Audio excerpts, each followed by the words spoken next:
Сотрудники Крыммолока возмущены закрытием предприятия. Причиной остановки крупнейшего производителя молочной продукции в Крыму, по версии российских властей полуострова, стала нерентабельность. Уже прекратили работу заводы в Евпатории и Раздольном.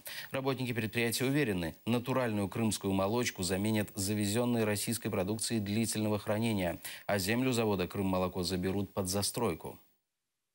Нас поздравили просто с Новым годом, вот поздравили в кавычках, выбросили на улицу, где в Крыму крымчанам найти работу. И нас поставили просто вот перед фактом. Либо увольняйтесь, либо вот что хотите делайте. И мы не можем до сих пор понять, что произошло.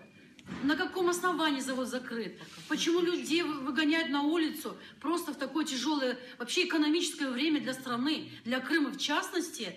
Долг завода 27 миллионов, там 21 или 27 миллионов. Мы в конце декабря отказались от своих поставщиков. Сейчас люди, хозяйства эти, не знают, куда сдать молоко.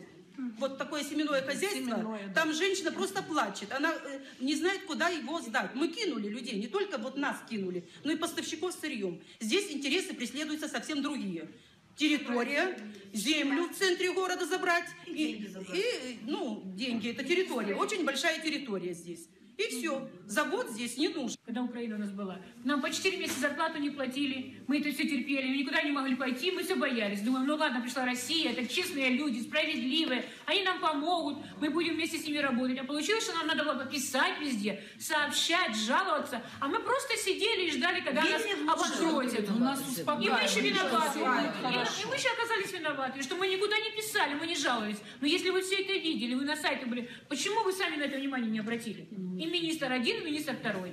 А продукцию откуда будут привозить? С материка, с России. Это наши крымчане будут есть продукцию длительного хранения. Это химия. Мы натуральные. Мы накормили детей и всех жителей Крыма натуральной продукцией.